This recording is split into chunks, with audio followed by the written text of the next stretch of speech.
අයිබෝන් ප්‍රිය හිතතුනි ඔබට සුබම සුබ දවසක් ප්‍රාර්ථනා කරමින් ඔන්න බොහොම ආදරෙන් ගෞරවයෙන් අපි ඔබ පිළිගන්නවා අපේ සුයාම channel එක පැත්තට ප්‍රිය හිතතුනි. දවස් කීපයකින් එන්න බැරි වුණා මේ පැත්තේ ටිකක් කාර්ය බහුල වෙච්ච නිසා. දැන් ඉදිරි කාලේ කාර්ය බහුල නැහැ. ඒ නිසා ඔන්න දැන් වීඩියෝ ටිකක් අරගෙන එනවා. එහෙනම් බලන්න ඕන.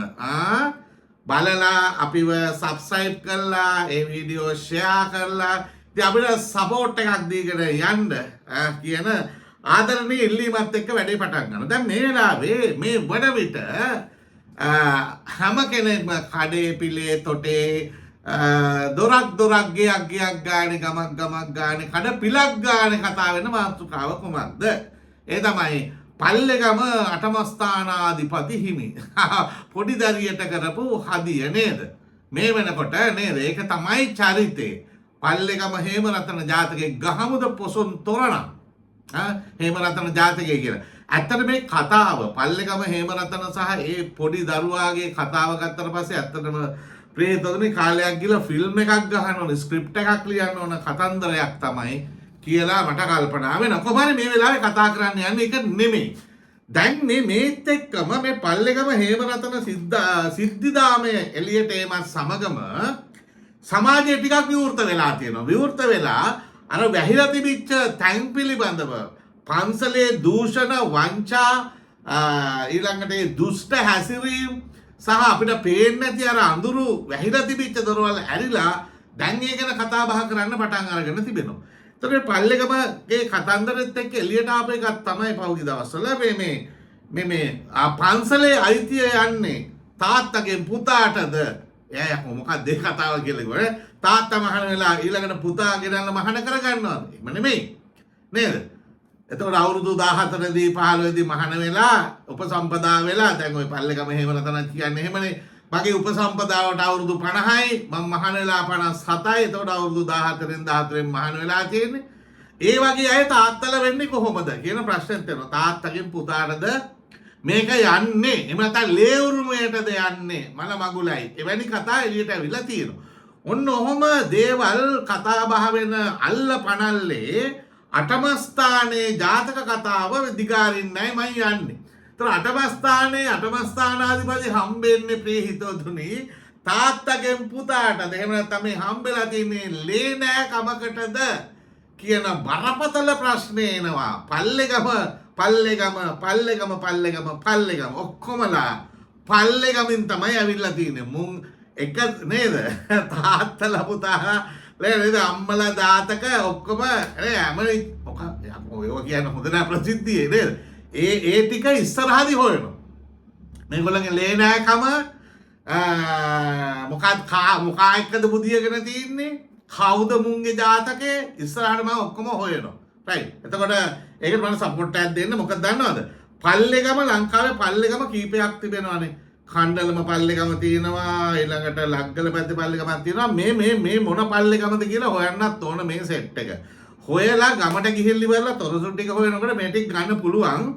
මේ අයගේ පෞල් පසුබිම පැටිකිරිය මොකද්ද කියලා. රයිට්. මම ඒක කියන්නේ ඉස්සෙල්ලා මේක කියලින්නම් නේද? බනින්න ඉස්සෙල්ලා කොදාහන් ඇයි බනින්නේ කියලා. බනින්නේ මෙන්න මේ නිසා.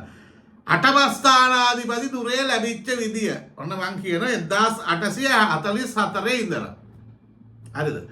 1844 ඉඳලා ආචාර්ය පූජ්‍ය පල්ලේගම හේමරතන නාහිමි දක්වා 2022 එයාට මේ තනතුර ලැබෙන තුරු ඒ තාක් මේ තනතුර හොබවලා තියෙනවා ප්‍රිය හිතවතුනි 5 දෙනෙක්. භික්ෂුන් 5ක් ඔහුත් එක 5යි 5 දෙනෙක් ඉන්නවා. මේ ලස්සන වැඩේ කියන්නේ මොකද්ද? ලස්සන වැඩේ කියන්නේ සුපිරි වැඩේ කියන්නේ මේ 5 දෙනාම චරිත 5ම පල්ලේගම එක ගමේ එකට නිදි ආයි කියනවානේ.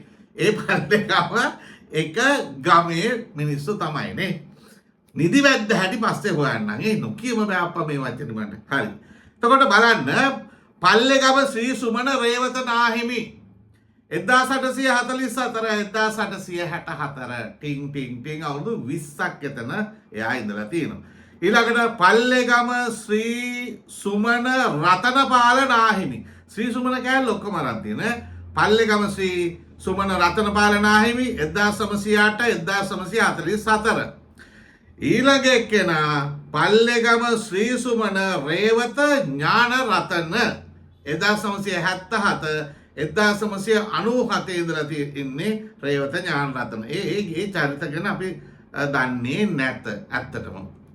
ඊළඟට පල්ලේගම ශ්‍රී සුමන ධම්මරක්කිත සිරිනිවාස ඩයල් එක ගැන අපි දන්නවා. මාරු ඩයල් එක කියලා දන්නවා.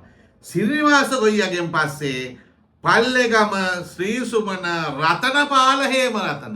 ඉස්සරහ කැලලක් දාන්න ඕන ආචාර්ය නේද? පිනාචාරකමකුත් අරන් තියෙන්නේ ආචාරකමක් හම්බුනේ. ආචාර්ය පල්ලේගම ශ්‍රී සුමන රතනපාල හේමරතන. එතකොට මේ පස් දෙනාම පල්ලේගම ප්‍රිය හිතවතුනි. ඒකයි මම කිව්වේ මේකේ තියෙන පුදුම සහගත භාවය. පල්ලේගම. එතකොට පල්ලේගම එක පවුලකටද එක දරුවෝද එක ඥාතීන්ද අම්මා කවුද එක අම්මගේද අම්මලා දෙන්න තුන් දෙනෙකුද මම එකයි කිව්වා ඉස්සරහම කිව්වේ ඒ කතන්දරේ හොයන්න ඕනේ. මං හොයනවා. හරිද? ඒක හොයනවා. රයිට්? ඒක සෙවිය යුතු කාරණාවක්. එතකොට දැන් මේකෙන් ඔබට පේන්නේ මොකක්ද පේන කාරණාව? පේන ප්‍රියහිතතුනි එක කුලයකට එක තැනකට මේ බල කඳවුර තහවුරු කිරීම එක දිශාවකට ගිහිලා තියෙන ඔබට තේරෙනව නේද? එහෙම තේරෙනවා. සමහර පන්සල් තියෙනවා ඒත් මේ වගේ තමයි. හරිද?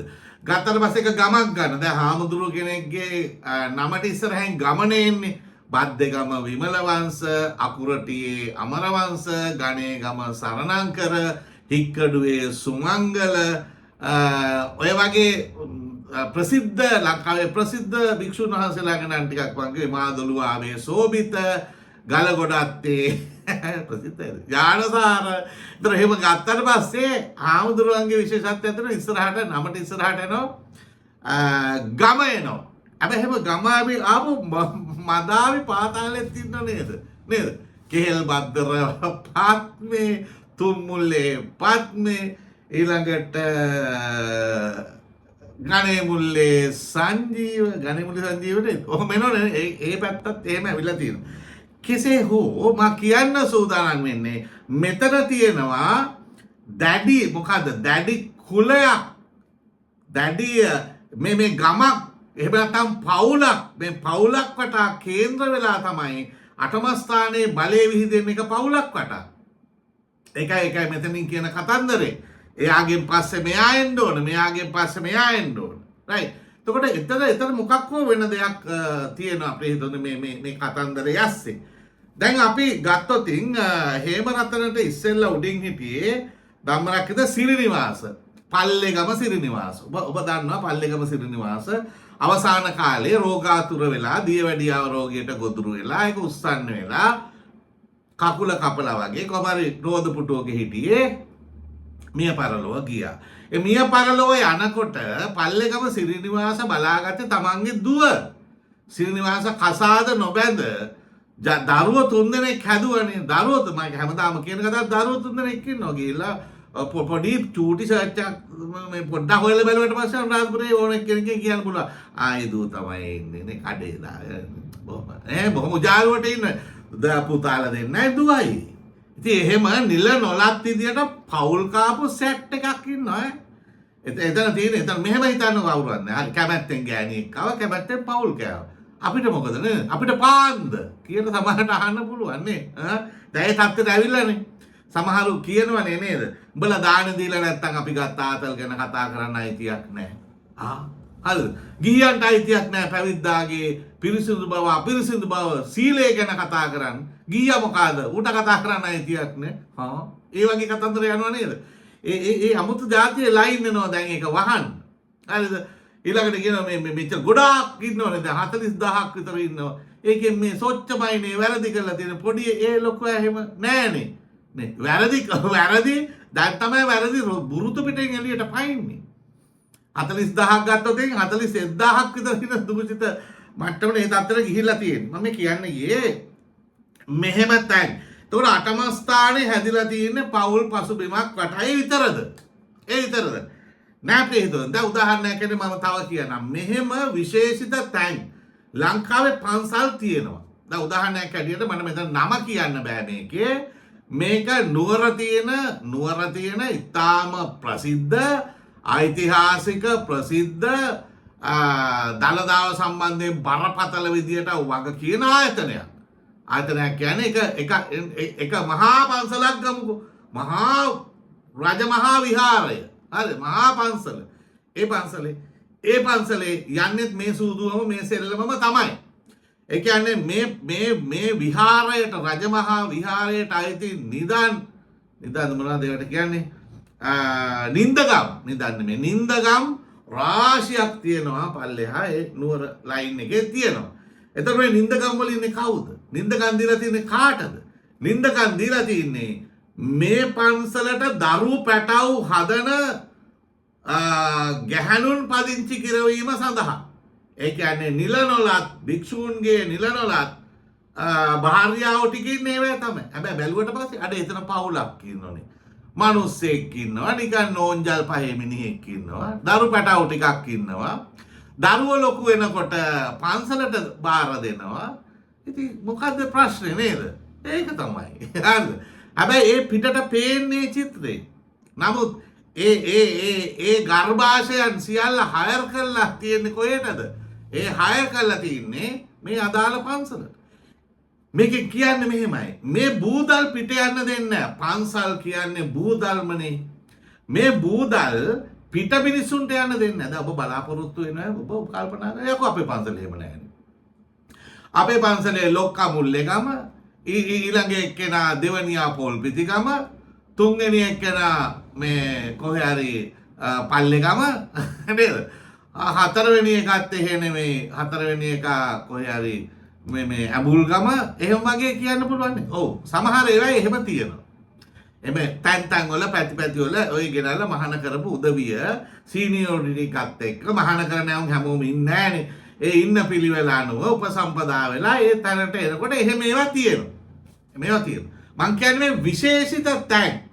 ඒ කියන්නේ විශාල බූදලයක් සහිත තැන්. විශාල බූදල්. මගේ පන්සල් කිය බූදල්මනේ මහා බූදල් වල අයිතිය දෙන්නේ නැහැ පිටලේ වලට දෙන්නේ නැහැ. ඒකට තමන්ගේම ශුක්‍රාණු වලින් හැදිච්ච දරුවෙක් අවශ්‍යයි. ආන්න ඒ දරුවෝ තමයි ඔය මං කියපු පන්සලේ පල්ලෙහා පැටවු ගහන්නේ. හරිද? ඒ පැටවුන්ලු තෝරගත්ත ලස්සන පැටවු ටික ගෙනල්ලා මහාන කළා නේද? උන්ගෙනුත් ඉතුරු වෙනවුන්ට දෙනවා. කමන්නේ. කාට ගියත් අධිපතිකම නේද? තාත්තා ලොක්ක පන්සලේ ලොක්ක තාත්තා තමයි. තාත්තගේ පුතාට තමයි පන්සලේ අයිති යන්නේ. ඕක සාමාන්‍ය කතා. ඕක මුළු ලංකාව ගත්තට පස්සේ දැන් ගොඩක් තැන්වල ඒක තියෙනවා. ඇයි? ඒකට හේතුව ගොඩක් තැන්වල විශාල බූදලයක් තියෙනවා. මම පොතක් ලිව්වා. කාසාව කණ්ඩක කියන පොතක් ලිව්වා. ඒක සත්‍ය සිදුවීමක් මම ලියනවා. මේ අසපුවේ අයිතිය අසපුවේ හදන විශාල විදියට හදනවා. ඒක මහා ආඩ්‍ය තැනක් බවට පත් වෙනවා. ඊට පස්සේ මෑන් කල්පනා කරනවා මගෙන් පස්සේ මේකේ අයිතිය දෙන්නේ මං කාටද? හරි. ඊළඟට යෝජනා කරනවා තමන්ගේ වැඩිමල් සහෝදරයාගේ බිරිඳට යෝජනා කරනවා මාත් එක්ක බුදියපන් මට දරුවෙක් දීපන්. එතකොට උඹගේ දරුවා මේකේ අයිතිකාරයා වෙනවා කියලා. අර ගෑණි මේ තියෙන වස්තු සම්භාරයට ලොල් වෙනවා කැමති වෙනවා. වරයත් එක්ක තමන්ගේ සැමියාගේ මල්ලි තමයි මහානලා ඉන්නේ මල්ලිත් එක්ක බුදියනවා. ඊට පස්සේ මල්ලිගේ නිල නොලත් භාර්යාව බවට පත් වෙනවා. ඒ දරුවා ඊට පස්සේ මහාන බිමට පත් කරන මහාන කරනවා. තමයි කියන්නේ. දැන් තව කතාවක් මම ඔයාලට කිව්වොත්. මේ කොළඹ පළාතේ කතාවක් කියන්නකෝ. මේක සහසුද්දෙන් ඕන DNA මේකට කවුරු හරි අභියෝග කරනවා නම් DNA එකක් පරීක්ෂා කරන්න කියන්නේ ඩෝංගාර. ඒතර තාත්තගේ පුතාගේ ලේ එකයි කියලා එයිනේ බඩු වෙනවනේ. මේ කොළඹ තියෙන රජමහා විහාරය. බොහෝම බල සම්පන්න තැන. දවසකට විශාල ආදායමක් ලැබෙන තැන. නම කිව්වටම පස්සේ නේද? ධනින් වැටිලා වැඳෙන වඳින තැනක්. හරිද? තව කියන්නේ කිව්වොත් ප්ලේස් එක අහුවෙන එක හොඳ නෑනේ. ඒ තැනට හොඳ නෑ. මම මේ මේ සිද්ධියට මේ සිද්ධිය කලපන්න හදන්නේ. එතකොට ඒකේ දැනට විහාරාධිපතිකම දරන කෙනාට අවශ්‍ය වුණා කිසි කෙනෙකුට දෙන්නේ දැනට එයා ඒක වෙච්ච ගමන්ම තමයි ඒ තීරණය අරගෙන තිබුණේ. දැන් මෑන්ස් ටිකක් වයසයි. තරුණ කාලේ තමයි මේක ගන්නෙ. මොකද උනේ?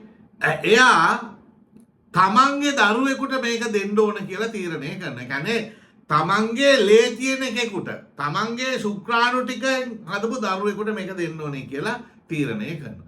එම තීරණය කළා මිනිහා ගර්භාෂයක් හයර් කරනවා. එහෙම ගුවට පස්සේ ටිකක් පිළිවෙලයි නේද? නේද? ගෑණියෙක් ගෙනල්ලා බුදී ගත්තා කිව්වම හරි නෑනේ. ඈ ආයත සම්බන්ධයක් හදාගෙන ඊට පස්සේ සම්බන්ධ ටිකක් එහාට ගිහිල්ලා ගෑණි ගෙනල්ලා කාමරයට ගෙනල්ලා නේද? සිවුරු දාපු ඇඳ උඩ සයනය කරලා එහෙම හොඳ නෑනේ. ගර්භාෂයක් හයර් කරා කියලා එතකොට ඉවරයි. එතකොට මේ ගර්භාෂයක් හයර් කරලා ගර්භාෂය උද්ද නෙමෙයි ගර්භාෂයක් හයර් කරා. ඒ හයර් කරපු ගර්භාෂයේ එතන විශාල ආර්ථික කලාපයක් එක්ක තියෙන විහාරයක් මේක. එතකොට ඒකේ ඔය කියන්නේ ගියොත් මාට්ටු වෙනවා. හරිද? කොහොමද ඒ සිද්ධියත් එක්ක සම්බන්ධ කාන්තාවක් තමයි මෙයා මේ වැඩේට පාවිච්චි කරන්නේ. එතකොට දැන් මොකද්ද වෙලා තියෙන්නේ? දැන් එයා ලොකු මට්ටමනේ ලොකු කෙනෙක් මහාන වෙලා ඉන්නේ. දැන් දැක්කන පස්සේ බොහොම ජව සම්පන්න තරුණෙක් දැන් ඉන්නවා. එතකොට ඔහුට තමයි ඊළඟට මෙයාගෙන් පස්සේ ඒ විහාරයේ විහාරාධිපතිකම හම්බෙන්නේ. කියන්නේ නිල අයිතිය හම්බෙන්න ඔහුට. නිල අයිතිය. right. ඔබ විශ්වාස කරනවද මේ කාරණා? මේ එකක් දෙකක් විතරයි ප්‍රේතනේ මේ පන්සල ඇතුලේ තියෙනවා කියන්න ගියොත් ඔයාලා මන් දන්නවා ඔයාලගේ ලිප රත් වෙන්නේ නැහැ පන්සලට. අපි ඉස්සර දාන දෙන කොච්චර ශ්‍රද්ධාවෙන්ද ඔයාලා එක කරන්නේ විශේෂයෙන්ම අපේ කාන්තාව නේද? දාන ටික උයද්දී මොන තරම් ශ්‍රද්ධාවක් හිතේද? ඒකට අවශ්‍ය කරන වෙනම අඩුම කුඩුම ටික ගෙනලා 3-5 පවා ගෙදර ගෙනල්ලා හදලා කොටලා සුවඳ ගහන්න බෑනේ. අර මම මතකයි ඔය නවකතාවක් තියෙන මාටි වික්‍රමසිංහ ශූරින්ගේ අමතර කතන්දරයක් මේක. කොහෙද මේ ගම්පෙරළිය වගේ මට මතක. හරිද? ඒකේ මේ පන්සලට දානේ උයනවා. දානේ වෙනකොට මිනිහා කියනවා හරි කල්පනා කරනවා හරි යකෝ මේ එන සුවඳ ඒ සූදානම් මේකත් එක්ක බැලුවට පස්සේ ඉතින් මිනිහට මාන ඊර්ෂ්‍යාවක් ඇති වෙනවා මේ හාමුදුරුවන්ට දානේ උයන හැටි දැක්කට පස්සේ. රයිට්? එහෙම තමයි ඒ අපේ පෙළ ගැස්මනේ. එතකොට අඩුම තරමේ ලුණු ටිකක් බලන්නෙත් නෑ. ලුණු බැලුවත් පව් සිද්ධ වෙයි කියලා නේද? ලුණු බලන්නෙත් නැද්ද? ඒකත් ඉවෙන් සුවඳෙන් දැනගෙන තියෙන සේසත වියදම් කරලා හොඳම කෑම ටික හදලා ගෙනියනවනේ නේ. බලාගෙන ඉස්සරහට යනකොට ඔය තෙල් මන්ද මෝරන කෑම පැත්තකින් තියලා හරිද? ඔය අලු කෙසෙල් ගෙඩි වැඩිපුර දාලා හදලා කෑම ටිකක් ගෙනියලා දුන්නොත් හොඳයි. ඒක තමයි කියන්න තියෙන්නේ. ඔන්න ඔය කතාව තමයි මට ඔබට මේ වෙලාවේ කියන්න උවමනා වුණේ. එහෙනම් මේ පල්ලේගම ජාතකයත් සමග නේද සම්බන්ධ වී අපිව බලන්න කියලා අපිව සබ්ස්ක්‍රයිබ් කරන්න කියලා එහෙනම් දැන් නතර වෙන්නන්නේ. ගිලෙන්න ප්‍රීතෝදේ නම් ඔබට සුබ දවසක්.